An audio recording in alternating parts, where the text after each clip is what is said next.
Time stood still as the click of Daniels's gun echoed, its barrel aimed directly at my wife. In that heart-stopping moment, my mind raced. Do I jump in front of her? Can I talk him down? Should I attempt a daring distraction? What happened next left everyone in shock. But before we dive into this unbelievable story, let me know where you're listening from today. Before we begin, make sure to hit that subscribe button so you never miss stories like this. The moving truck rumbled to a stop in front of our new home, a modest two-story nestled in the heart of a suburban enclave. As I stepped out of the car, stretching after the long drive, I glanced over at my wife, Sarah, with her county sheriff's badge clipped to her belt and a determined glint in her eye. She exuded an air of authority that contrasted sharply with the serene surroundings. "Ready to start this new chapter?" I asked, attempting to mask my own apprehension. Sarah offered a reassuring smile. "Absolutely. Fresh start, friendly neighbors, and a community that looks out for each other." We began the arduous task of unloading boxes, the sun casting a warm glow over the neatly manicured lawns and pristine sidewalks. The neighborhood exuded a charm that felt almost too perfect, as if plucked straight from a real estate brochure. Children laughed and played in the distance, and the scent of barbecues wafted through the air. As we carried the last of the boxes inside, a sharp voice interrupted our rhythm. "Welcome to the neighborhood." Turning, we were met by a woman in her mid-50s marching up our driveway with purpose. Her short platinum blonde hair was styled immaculately, and she clutched a clipboard as if it were an extension of her arm. "I'm Karen, the head of our homeowners association," she announced, her tone brisk and businesslike. "I like to personally greet all new residents and ensure they're familiar with our community standards." Sarah extended her hand, her grip firm. "Pleasure to meet you, Karen. I'm Sarah, and this is my husband." Karen's eyes flicked to Sarah's badge before returning to her face.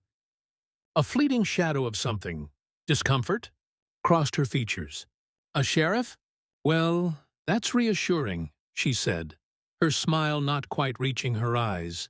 "We're looking forward to settling in," I interjected, attempting to ease the sudden tension. Karen nodded, her gaze sweeping over our property. "I trust you'll find our neighborhood to be a peaceful place, provided everyone adheres to the HOA guidelines." She handed us a thick booklet, the cover emblazoned with community covenants and restrictions. Sarah accepted the tome, flipping through its pages. "We'll be sure to review these." "See that you do," Karen replied, her smile tightening. "We take pride in maintaining the integrity of our community." With that, she turned on her heel and strode away, leaving us standing in the driveway, the weight of the rule book heavy in Sarah's hands. As the days unfolded, we immersed ourselves in the rhythms of our new life. Morning jogs along tree-lined streets, weekend barbecues with neighbors, and evenings on the porch became our routine. Yet an undercurrent of unease lingered, a sense that beneath the neighborhood's polished exterior lay a rigid structure governed by unspoken rules. Sarah, ever the diligent law enforcer, pored over the regulations. "Did you know we need approval for any exterior changes to the house?" she remarked one evening, eyebrow raised. I chuckled. "Guess that means no neon pink shutters," she smirked. "Or that we can't park on the street overnight without a permit." I sighed, the initial charm of the neighborhood dimming slightly. "Seems a bit restrictive." Sarah nodded, her expression thoughtful. "It's one thing to have guidelines, but this feels more like control." Our sentiments were soon echoed by subtle interactions with Karen. She would appear unannounced, pointing out minor infractions: a trash can left out a few hours too long, grass that was a shade too tall. Each encounter, though cloaked in politeness, carried an undertone of authority that felt intrusive. One afternoon, as I was planting flowers in the front yard, Karen approached, her ever-present clipboard in hand. "Those are lovely," she commented, though her tone lacked warmth. "I hope you've consulted the approved list of flora for front yard landscaping." I paused, soil staining my gloves. I wasn't aware there was a list. She nodded, tapping her clipboard. Page 42 of the guidelines. We wouldn't want any non-native species disrupting our community's aesthetic. Suppressing a sigh, I forced a smile. I'll make sure to check that. As she walked away, I couldn't shake the feeling that our every move was under scrutiny, our autonomy slowly being eroded by a set of arbitrary rules. Sarah's frustration mirrored my own. It's as if she's waiting for us to slip up, she confided one evening. And the way she watches me, it's unsettling. I wrapped an arm around her shoulders. We'll navigate this together, but something tells me Karen isn't done with us yet. Little did we know, the undercurrents of control and surveillance were just the beginning, setting the stage for a confrontation that would challenge our perceptions of community and authority. The morning sun streamed through the blinds as Sarah and I unpacked the last of the moving boxes. The scent of fresh paint still lingered in the air, mingling with the aroma of the coffee brewing in the kitchen. Our new home was beginning to feel like ours. Finally, I sighed, collapsing onto the couch. All moved in. Sarah joined me, her eyes scanning the room. It's coming together, she agreed, a hint of satisfaction in her voice. Though I can't shake the feeling that we're being observed. I raised an eyebrow. Karen, she nodded. Ever since our introduction, I've noticed her making her rounds, always seeming to linger a bit too long near our property. As if on cue, a shadow passed by the window. Peering out, we saw Karen, clipboard in hand, scrutinizing our front yard. Sarah's jaw tightened. That's it, she declared, rising to her feet. Time to address this head-on. Before I could respond, she was out the door, striding toward Karen with the confidence befitting her role as county sheriff. Good morning, Karen, Sarah greeted, her tone cordial but firm. Is there something I can help you with? Karen looked up, feigning surprise. Oh, Sarah, I was just conducting a routine inspection. We like to ensure all properties maintain our community standards. Sarah crossed her arms. I appreciate the commitment to the neighborhood's upkeep. However, your frequent visits to our property feel a bit intrusive. We've familiarized ourselves with the HOA guidelines and are committed to adhering to them. Karen's smile tightened. I'm sure you understand, as an officer of the law, the importance of rules and their enforcement. Sarah's eyes narrowed slightly. Indeed, I do. And I also understand the importance of boundaries and mutual respect. A tense silence settled between them before Karen finally spoke. Very well, I'll leave you to your day. But do remember, the HOA's role is to maintain harmony within the community. With that, she turned on her heel and walked away, leaving Sarah standing in the driveway, a storm of emotions flickering across her face. That evening, as we sat on the porch, the weight of the day's encounter hung between us. Do you think she'll back off? I asked, breaking the silence. Sarah took a sip of her tea, her gaze fixed on the horizon. I hope so, but something tells me this isn't the last we'll hear from Karen. As the stars began to dot the night sky, we resolved to stand our ground, unaware of the storm that was brewing just beyond the horizon. By morning, the neighborhood was stirring to life. Joggers passing by, children waiting for the school bus, and sprinklers rhythmically watering pristine lawns. Yet beneath this veneer of suburban tranquility, an undercurrent of tension was steadily rising. Sarah emerged from the house, her uniform crisp, badge gleaming in the sunlight. She joined me, her expression contemplative. Morning, I greeted, handing her a cup. Morning, she replied, taking a sip. I've been reviewing the HOA guidelines again. Did you know there's a regulation about the color of window treatments? I raised an eyebrow. You're kidding, she shook her head. Nope.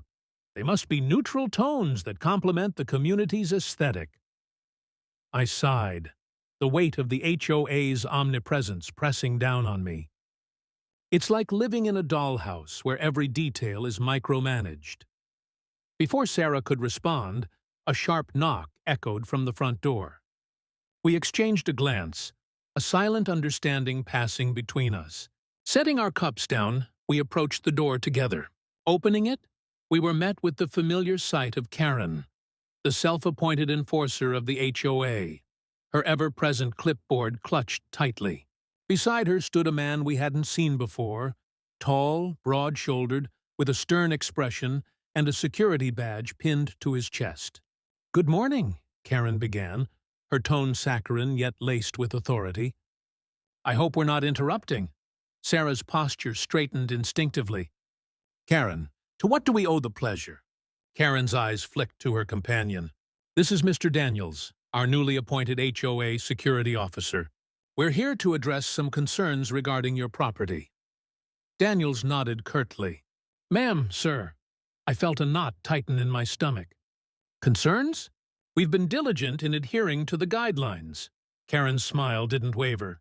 "It's come to our attention that your lawn height exceeds the permitted length by approximately half an inch. Additionally, your trash bins were observed being brought in several hours past the designated time frame." Sarah's jaw clenched. "Half an inch in a few hours. Are these really pressing issues?" Daniel stepped forward, his presence imposing. "The rules are in place to maintain order and harmony within the community. Compliance ensures everyone's enjoyment of the neighborhood." I could see Sarah's patience wearing thin. "We understand the importance of community standards. However, this level of scrutiny feels excessive." Karen's eyes narrowed slightly. "We apply the rules uniformly to all residents. Exceptions lead to chaos." Sarah took a deep breath, reining in her frustration. "Noted. We'll ensure our lawn is trimmed to the exact specifications and the trash bins are promptly retrieved." Karen's smile returned, though it didn't reach her eyes. "Wonderful. We appreciate your cooperation." As they turned to leave, Daniels paused, his gaze lingering on Sarah. "As a law enforcement officer, I'm sure you understand the importance of upholding regulations." "Say," Sarah met his stare, unflinching. "I also understand the difference between enforcing laws and overstepping boundaries." A tense silence hung in the air before Daniels gave a nod and followed Karen down the driveway. Closing the door, Sarah exhaled slowly. "This is getting out of hand." I nodded in agreement. "They're watching our every move." Sarah's eyes hardened with resolve. "Then it's time we watch back." Little did we know, the storm was only beginning to gather, and the facade of our peaceful neighborhood was about to crumble, revealing the darkness lurking beneath. The evening air buzzed with anticipation as neighbors gathered in the community center for the monthly HOA meeting. The room, usually sparsely populated, was now filled to capacity, a testament to the growing unrest within our neighborhood. Sarah and I exchanged glances, sensing the collective frustration that had been simmering beneath the surface. Karen stood at the front, her ever-present clipboard in hand, exuding an air of authority. Beside her loomed Daniels, his imposing figure a silent reminder of the HOA's newfound muscle. The murmur of conversations hushed as Karen cleared her throat. "Good evening, everyone," she began, her voice saccharine yet firm. "As we commence our meeting, I'd like to address some recent concerns regarding adherence to our community standards." A hand shot up from the back. Mrs. Thompson, an elderly resident known for her meticulous garden, stood, her face flushed with indignation. "Karen," she began, voice trembling, "I've lived here for over 20 years, always following the rules. But this past month, I've received 3 citations for trivial things. A flower pot slightly out of place, a wind chime deemed too loud. This is madness." A chorus of agreement rippled through the room. Karen's smile tightened. "Mrs. Thompson, our guidelines are in place to ensure the harmony and aesthetic of our community. Consistency is key." Sarah stood, her badge catching the overhead light, drawing the room's attention. Karen, while we all appreciate the importance of community standards, there's a growing sentiment that the HOA's recent actions border on harassment. The frequency and nature of these citations feel less like maintenance and more like intimidation. Karen's eyes narrowed. Are you suggesting that the HOA is overstepping its bounds? Sarah met her gaze unwaveringly. I'm stating that the residents feel targeted and uneasy in their own homes. Our community thrives on mutual respect, not fear. Daniels shifted beside Karen, his presence a looming shadow. The rules apply to everyone, regardless of profession or tenure, he interjected, his voice a low rumble. Sarah's eyes flicked to him, her expression calm but resolute. Enforcement should be fair and just, not wielded as a tool for control. The room held its breath as the tension thickened. Finally, Mr. Alvarez, a retired teacher, spoke up. Perhaps it's time we, as a community, revisit these guidelines and the manner in which they're enforced.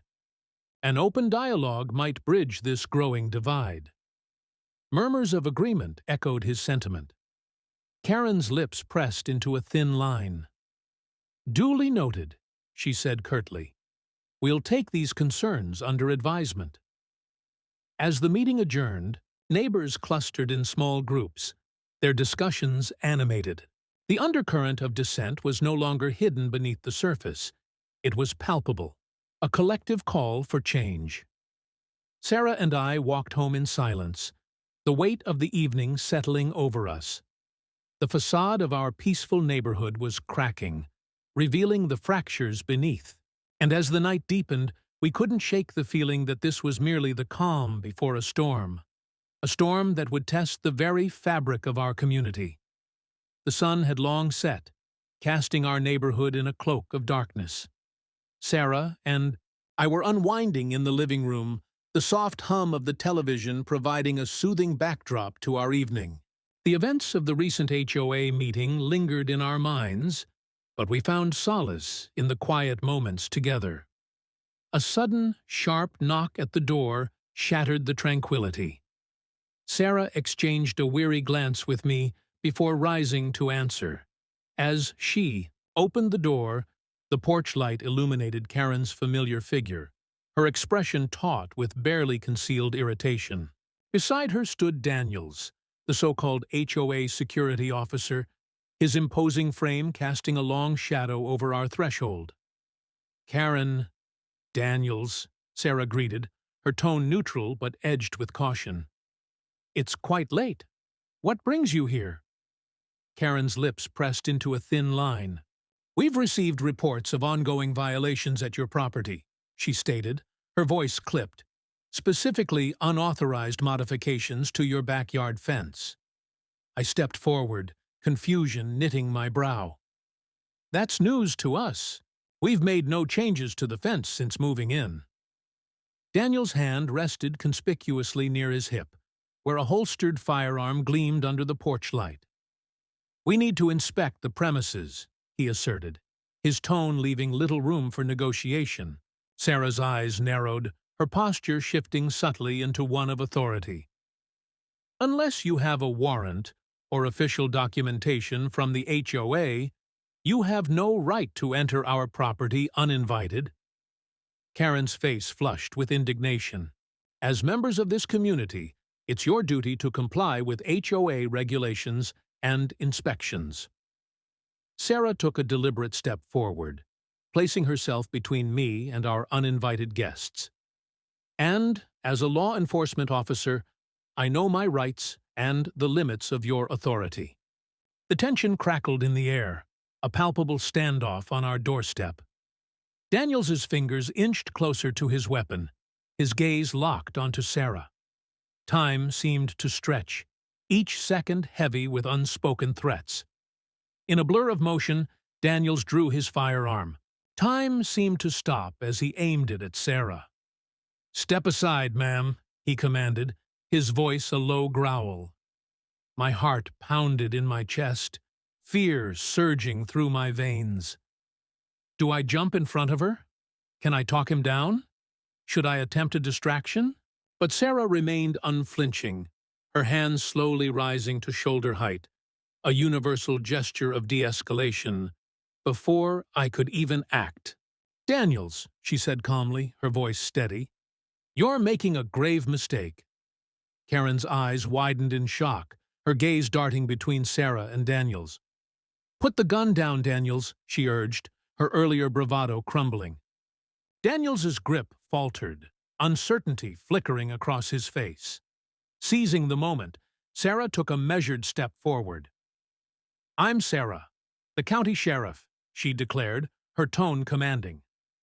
"You're threatening a law enforcement officer on her own property. Lower your weapon now." The weight of her words hung in the air. Daniels's eyes widened in realization, his bravado evaporating. With a shaky breath, he lowered his gun, his hands trembling. The distant wail of sirens pierced the night, a sound both reassuring and ominous.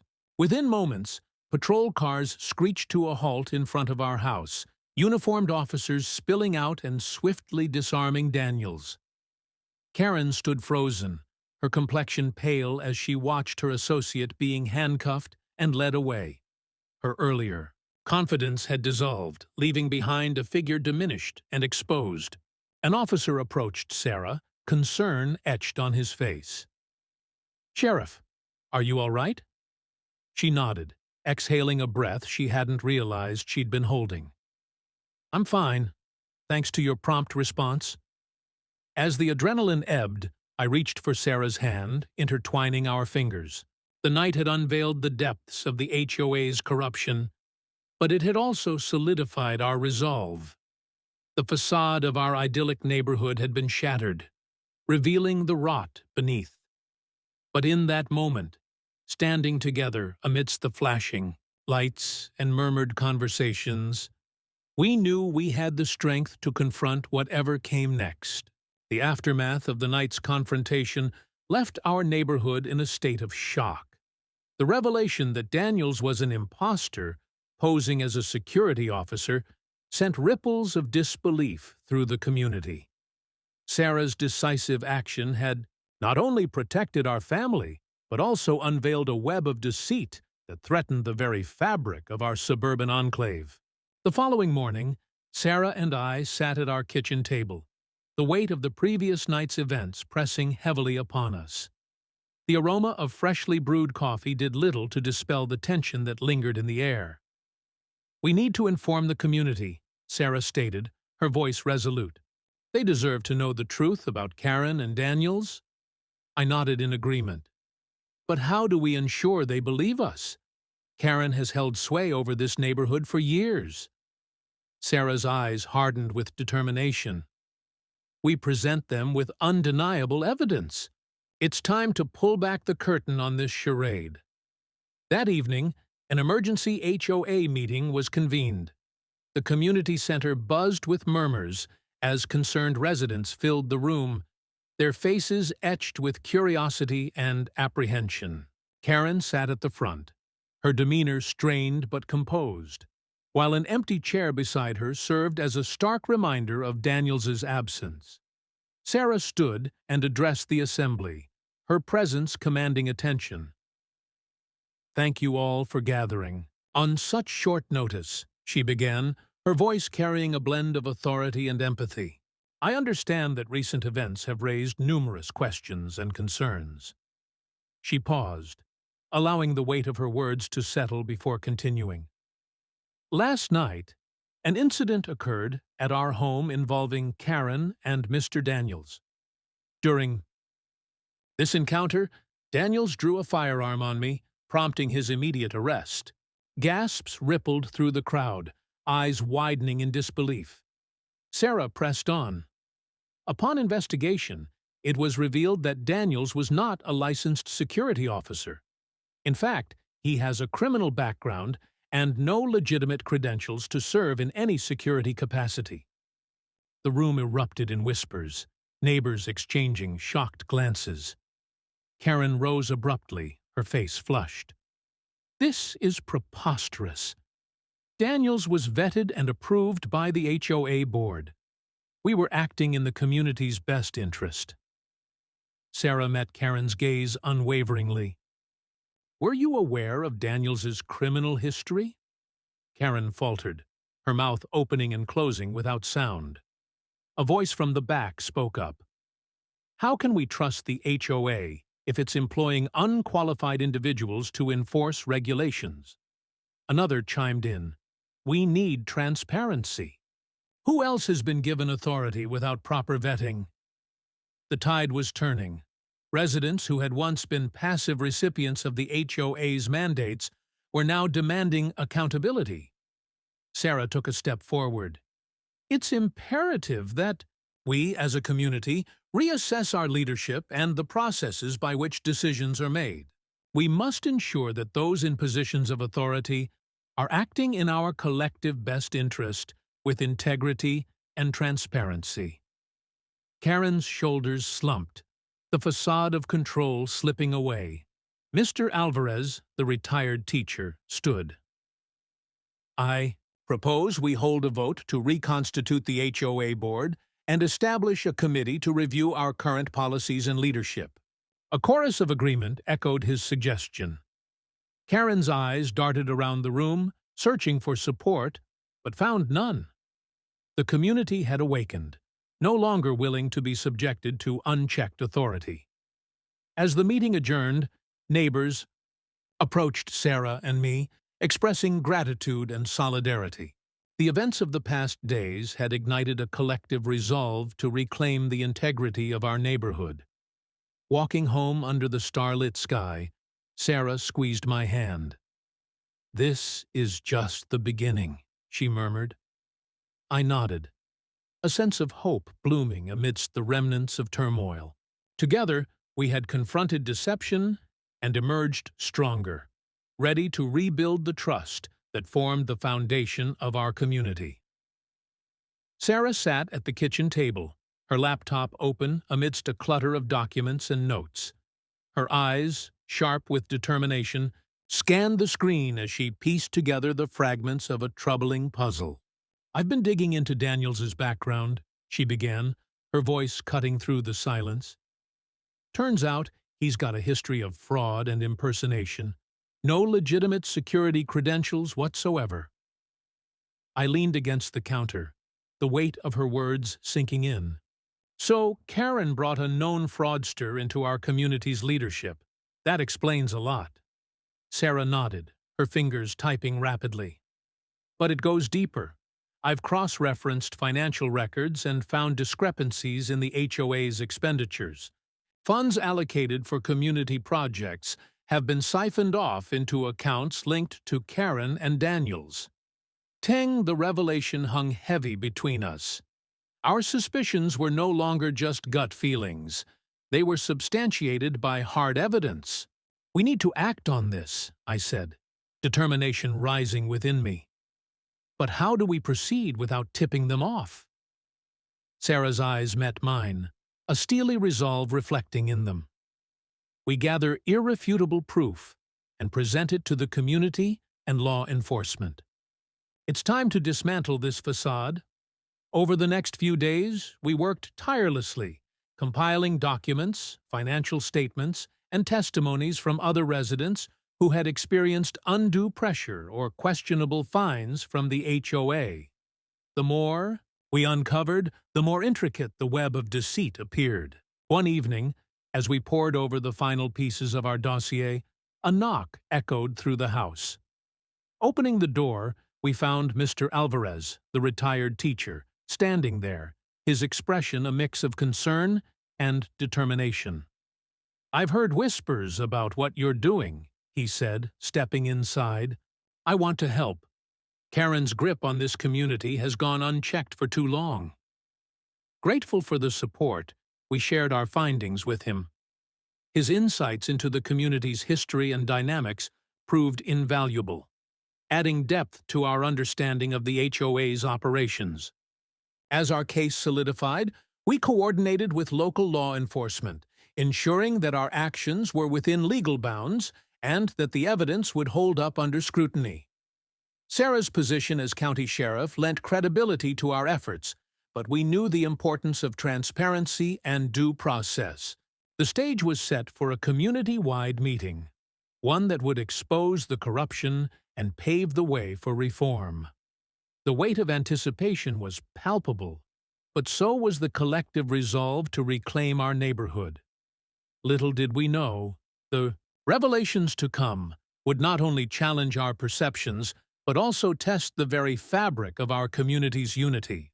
Word had spread about the emergency meeting called to address the unsettling revelations surrounding the HOA's leadership. Sarah stood at the front, a projector casting documents onto a screen behind her, each slide a damning piece of evidence. "Thank you all for coming," Sarah began, her voice steady and authoritative. "Over the past weeks, we've uncovered significant discrepancies in the HOA's financial activities, implicating key members in fraudulent practices." Murmurs rippled through the crowd as Sarah detailed the findings: unauthorized expenditures, inflated repair bills, and funds siphoned into personal accounts. The evidence was irrefutable. "These actions aren't just breaches of trust," Sarah continued. "They're criminal offenses that have compromised the integrity of our community."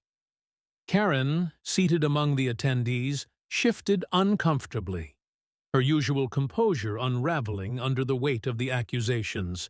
She stood abruptly, drawing the room's attention. "This is a witch hunt," she exclaimed, her voice tinged with desperation. "You're blowing things out of proportion without concrete proof." Sarah met her gaze unwaveringly. "The documents speak for themselves, Karen.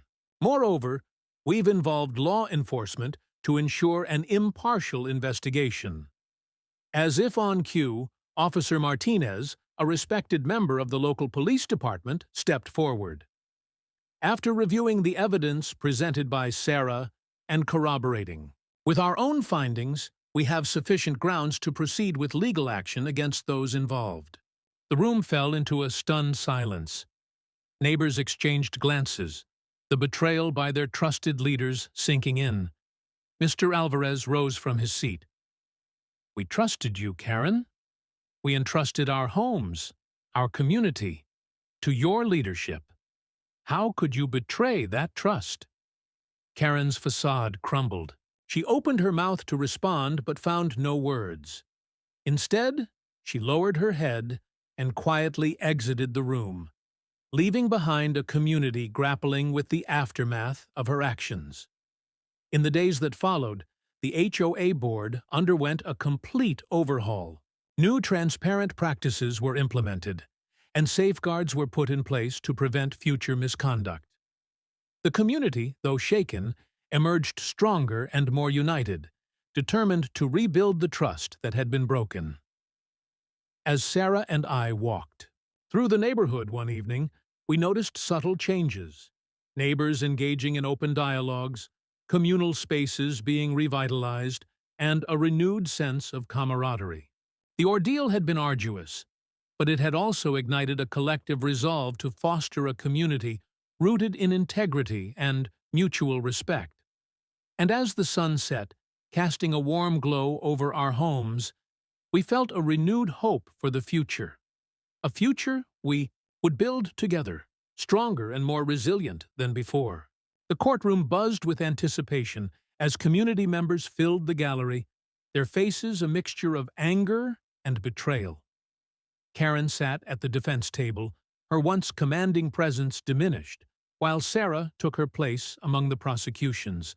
Witnesses embodying the community's quest for justice. The judge entered, commanding silence. "We are here to address the charges against Karen Thompson, including fraud, embezzlement, and conspiracy. Prosecution, you may call your first witness." The district attorney stood. "Your Honor, we call Sarah Mitchell to the stand." Sarah approached confidently, swearing the oath before taking her seat. "Mrs. Mitchell," the DA began, "as county sheriff and a resident of the community, can you describe your interactions with the defendant regarding HOA matters?" Sarah nodded. Karen often enforced HOA regulations with excessive scrutiny, issuing fines for minor infractions. Concerns about her leadership escalated when she introduced Mr. Daniels as the HOA security officer. And what did you discover about Mr. Daniels? Upon investigation, I found that Daniels had a criminal background with no legitimate security credentials. He was impersonating an officer under Karen's direction. The DA presented documents to the court. Exhibit A shows financial records indicating unauthorized transfers from the HOA's accounts to those controlled by Ms. Thompson and Mr. Daniels. Did you have any involvement in uncovering these? Yes, Sarah affirmed.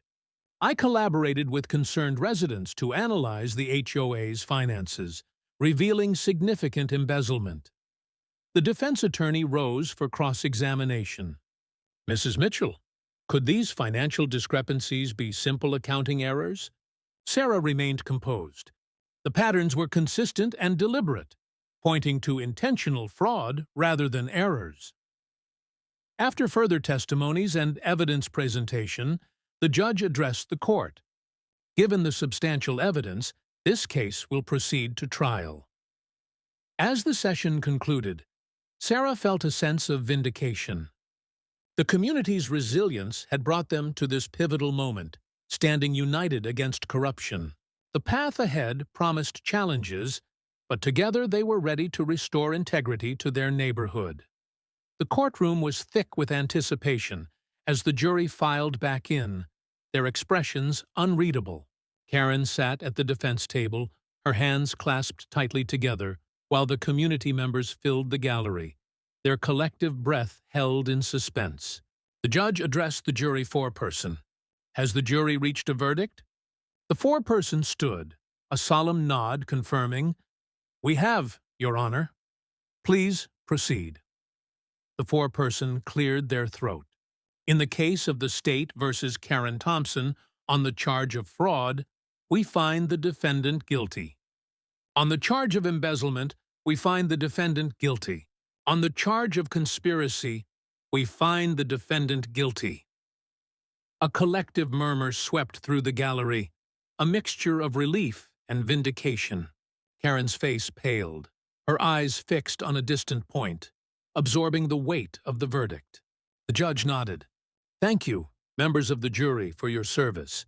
Sentencing will be scheduled at a later date. Court is adjourned. As the gavel struck, signaling the end of the trial, Sarah turned to me, a mixture of exhaustion and satisfaction in her eyes. The battle had been arduous, but justice had prevailed. Outside the courthouse, neighbors gathered, exchanging sentiments of relief and renewed hope. The ordeal had tested the community's resilience, but it had also strengthened their bonds, reaffirming their commitment to integrity and mutual respect. Karen was led away in handcuffs, a stark reminder of the consequences of betrayal and corruption. The neighborhood could now begin the healing process, rebuilding on a foundation of trust and transparency. As Sarah and I walked home hand in hand, the evening air felt lighter, the shadows of the past beginning to dissipate.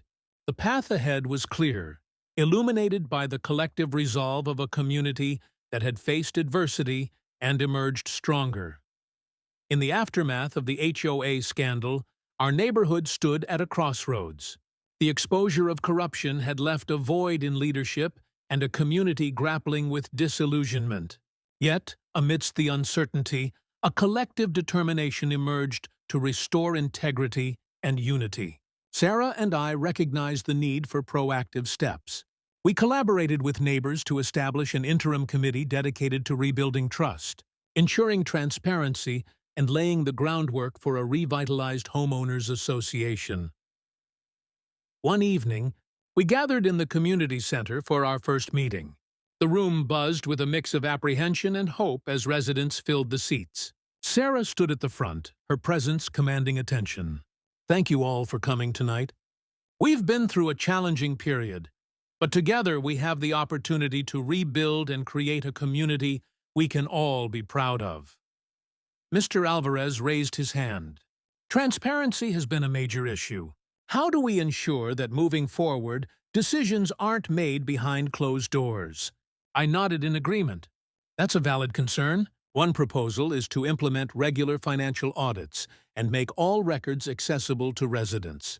Additionally, meeting minutes will be promptly shared, and decisions will be made collectively rather than in isolation. Mrs. Chen, a longtime resident, spoke up. What about the emotional toll this has taken on our community? Neighbors have been divided, and trust is at an all-time low. Sarah responded with empathy. Rebuilding relationships is crucial.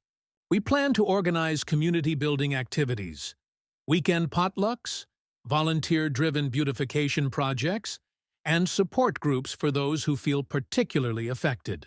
These initiatives can help mend frayed relationships and reinforce the bonds that make our neighborhood more than just a collection of houses. A younger resident, Jake, chimed in, how do we prevent future abuses of power? We don't want to find ourselves in this situation again. I addressed his concern. Implementing safeguards is essential.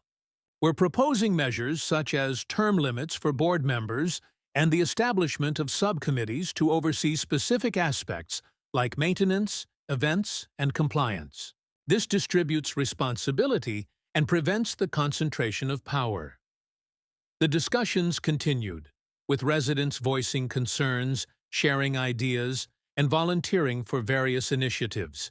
The atmosphere gradually shifted from one of apprehension to one of collaborative determination. As the meeting concluded, Sarah looked around the room, a hint of a smile on her face. This is just the beginning.